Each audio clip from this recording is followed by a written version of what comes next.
문제점은 많은 사람들이 보통 일반 시민들이 생각하는 것이 왜 지금 이 얘기가 나오냐라는 부분도 고민을 하는 것 같습니다. 물론 3개월 전, 또 아니면 3년 전 얘기도 했습니다만, 물론 문제는 좀 불거지는 시간이 너무 선거에 촉박한 거 아니냐, 이런 얘기 나오는데 여기에 대해서는 어떻게 생각하십니까? 우리나라가 지난 10년 동안 이른바 비정규직 수가 엄청나게 늘어났습니다. 그리고 아시겠지만 비정규직 분들은 그 투표일 날 대부분 다 출근을 하거나 투표 권한, 참정권 권한을 상당히 제약받고 있는 사실이 있습니다. 그래서 최근 들어서 이런 부분들에 대한 논의가 있었고, 또 저희 민주통합당에서 뿐만이 아니라 시민사회단체에서도 투표 시간 연장을 통해서 이런 부분들을 좀 반영해야 된다라고 하는 게 있습니다. 그래서 저희는 이것이 좀 더 일찍 이야기가 진행됐었다면 더 좋았을 것이라고 하는 것은 인정을 합니다만, 지금이라도 고쳐서 국민들의 권한을, 권리를 좀 확대하고 보장하는 쪽으로 여야가 의견을 모아나갈 수 있으면 가장 행복한 일이라고 생각합니다. 네, 아무래도 급격하게 있기 때문에 정치 공세 아니냐, 이런 네. 생각을 좀 하기도 했겠죠? 당연하죠. 그래서 지금까지 저희들의 입장도 얘기를 한 것이고, 투표에 대해서 다시 강조를 하지만은 좋은 투표, 나쁜 투표는 없습니다.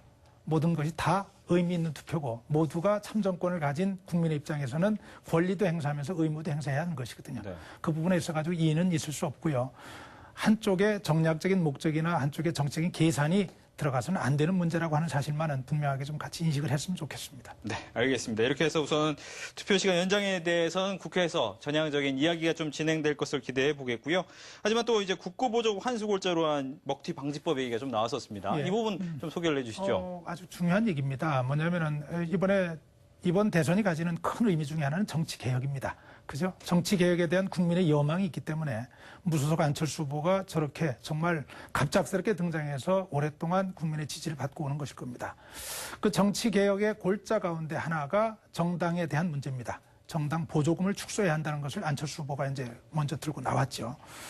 자, 정당에 들어가는 보조금이 국민의 혈세입니다. 그런데 지금 우리 정당은 어떻게 돼 있냐면, 정당법에는 어떻게 돼 있냐면은 대통령 후보를 내든 안 내든, 또 대통령 후보 등록이 되는 정당에 대해서는, 등록된 정당에 대해서는 의석수에 비례해서 보조금이 지급되게 되어 있습니다. 지금 어떻게 되었냐면은 의석수를 가지고 따지면 새누리당이 169억 원을 받습니다. 그리고 민주통합당이 157억 7천만 원입니다. 통합진보당이 28억 7천만 원, 이렇게 되어 있어요. 적지 않은 액수죠. 그런데 대통령 선거를 위해서 선거 준비에 선거 과정에 쓰라고 이 돈을 지불하는데, 그런데 등록을 해놓고 대통령 선거 안 뛴다, 중간에 포기하면 이거는 목적과 다른 것 아니냐, 그런 경우에는 그렇게 지급된 돈을 환수해야 하는 것 아니냐, 그것이 혈세 낭비를 방지하는 것 아니겠느냐, 그런 주장을 하는 겁니다. 저희는. 네, 이 부분에 대해서 얘기를 좀 해주시죠. 아까 말씀드린 것처럼 정략적인 표적입법일 수 있다. 아까 그 투표시간 연장과 관련해서 역으로 이제 말씀드릴 수가 있어요. 왜냐하면 이렇게 말씀하시는 것에서 제가 조금 보충 설명을 하면, 이게 대통령 선거에만 이렇게 지급하는 게 아니죠. 지방선거 그리고 총선에서도 똑같은 방식으로 지급을 합니다. 선거가 있는 해에는 국고보조금을 정당에게 2배로 지급을 합니다. 의석수뿐만이 아니라요, 그 전에 전국선거에서 득표율까지를 합산해가지고 약간 복잡하게 이제 지급을 하게 되어 있습니다. 그런데 지금 새누리당이 이 정당이 말이야 후보를 냈는데 후보가 사퇴하게 되면 그것도 해야 된다, 환수해야 된다, 이렇게 얘기하셨는데, 거기에 지방선거와 총선에 대한 얘기는 사실은 지금까지 들어보지 못했습니다. 그러니까 무슨 말씀이냐면, 그 지방선거와 총선에서도 다양하게 후보 사퇴와 또 후보 연대, 이런 것들이 진행이 될 수가 있는 거 아니겠습니까? 근데 이제 그런 부분들에 대해서는 어떻게 할 건지. 네. 예를 들면은 국회의원 선거 같은 경우는 지역구만 해도 245개 정도가 되죠. 245명.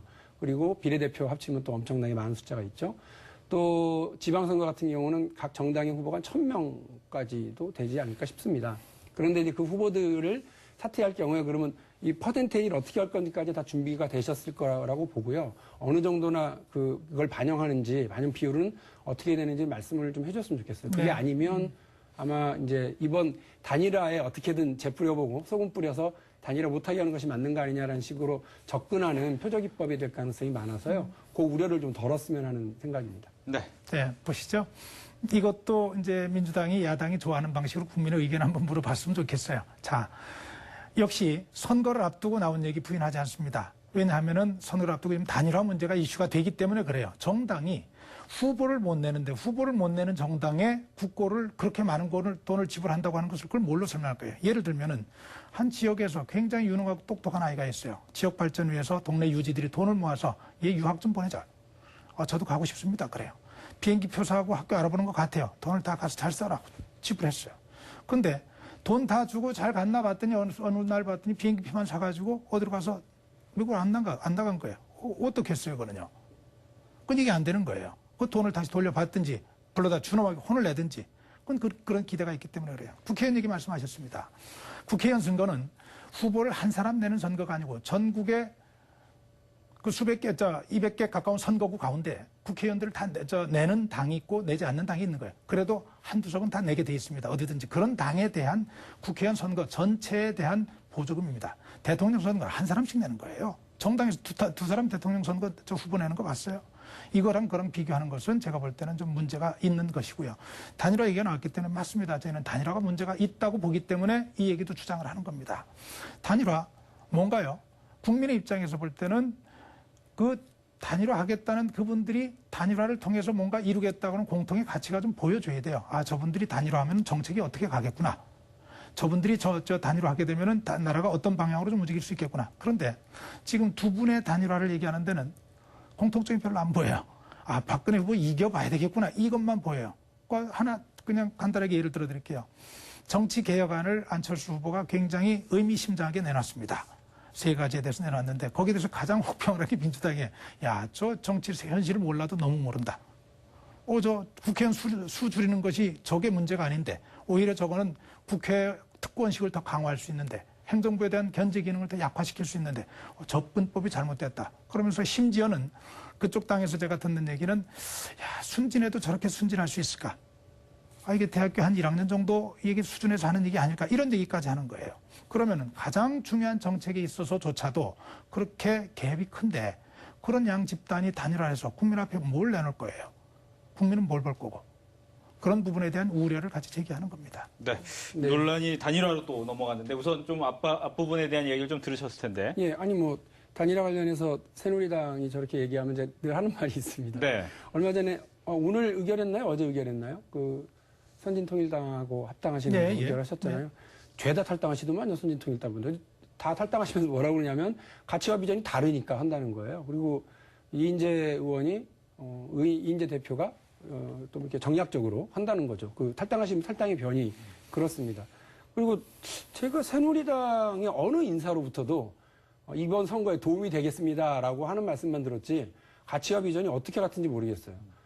대한민국의 미래를 열어가겠다고 했던 박근혜 후보의 주장이 이인재 대표와 함께하는 미래였느냐. 그리고 선진통일당과의 합당이 100% 대한민국이라고 하는 국민 대통합을 실현시키는 거냐. 누가 봐도 이건 지역주의 정치의 부활이고 또 보수대연합이라고 하는 어떻게 보면 거꾸로 가는 방식으로 가는 거죠. 그래서 그걸 이미 진행하고 계시는 정당에서 아직 진행하고 있지 못한 단일화 논의에 대해서 쐐기박듯이 저렇게 얘기하는 것은 좀 듣기 민망하고 부끄럽습니다. 네, 지금 어떻게 보면 이 두 분 다 똑같은 지적을 받고 있습니다. 새누리당과 민주통일당은 야합, 또 이쪽도 두 후보가 합치는 것도 야합. 이 두 가지를 서로 공격을 하는 부분이 있는 것 같거든요. 왜 아닌가에 대해서 한 말씀씩 해주시죠. 이인재 대표야 돌고 돌아서 이제 고향집으로 가셨으니까 그러니까 축하드리고요. 그래서 잘 하셨으면 좋겠습니다. 그런데 저희도 그 단일화 논의가 아직 진행이 안 됐어요. 이미 새누리당하고 선진당은 통합을 했고 여러 가지 불협화음이 나오고 이게 무슨 가치와 비전이 함께하는 거냐 얘기하지만 저희는 그렇게 하지 않을 겁니다. 그래서 충분한 시간을 갖고 정책, 가치, 비전, 노선을 가지고 얘기할 거고요. 그중에서 그러니까 지금 정치개혁 방안에 대해서 서로 견해가 다르니까 토론하고 의견을 모아 나가지 않겠습니까? 견해가 서로 같으면 아예 같은 당을 하거나 이렇게 하겠죠. 그러니까 저희는 이제 차분차분하게 제시해 주신 그런 야합 보여주고 있는 통합에서의 야합 이런 것들 보이지 않도록 잘 해 나가겠습니다. 네, 답을 좀 드려야 될 것 같아요. 그 선진통일당하고 같이 얘기한 문재인 후보가 그렇게 얘기하셨더군요. 그 두 당은 이미 보수적인 색채가 같은 거 아니냐. 지역적 기반만 좀 달랐던 것이다. 문재인 후보가 한 얘기예요. 아니, 제가 축하드린다고 그랬잖아요. 예, 그래요. 이인재 후보랑 그리고 같이 하시게 되면 지금 또 우리 박근혜 축하드립니다. 후보가 내놓고 있는 게 국민 대통합입니다. 네. 그래서 민주당 쪽에 속해 있던 분들, 호남 쪽에서 시민사회 활동하시는 분들까지 다 같이 손잡고 가자는 거예요. 그런 측면의 문제고, 제가 지금 단일화의 문제를 얘기하는 건 국가 지도자로서 얘기를 하는 겁니다. 죄송하지만 선지통일당에서 어떤 분들이 새누리당에 온다고 그분들이 대통령 후보로서 대한민국을 이끌어가고 하는 문제를 말씀드리는 건 아니에요. 자, 이번 대통령 선거 중요하다고 다 얘기합니다. 대통령이 누가 선정되느냐에 따라서 대한민국의 방향이 달라질 겁니다. 그리고 이 위기 상황을 어떻게 극복할지 얘기가 될 거예요. 저는 단일화를 구걸하는 민주당 문재인 후보 정말 딱해요. 안 됐어요. 민주당이 어떤 정당입니까? 얼마나 긴 역사와 정통성을 가지고 있는 정당이에요.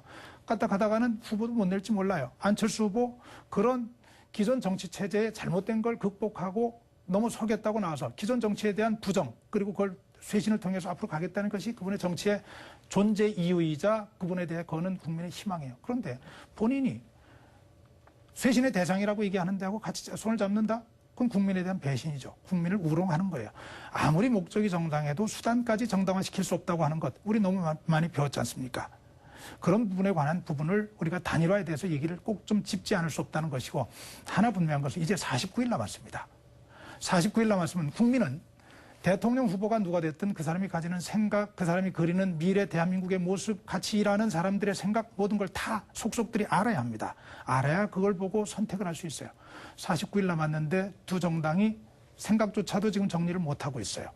그러면 언제 가서 정리를 해서 언제 가서 내놓고 국민의 평가를 받겠다는 것입니까? 아, 그냥 단일화했으니까 우리들 믿어주시고 그냥 깜깜이를 찍어주십시오? 저는 국민에 대한 그건 기만이라고 생각을 합니다. 그런 측면의 문제도 제기를 하고 싶습니다.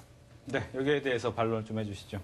아니 뭐 단일화와 관련해서 제가 아까 드린 말씀 다 이제 거의 드렸고요. 예. 그래서 가치와 비전을 중심으로 해서 논의를 해 갈 겁니다.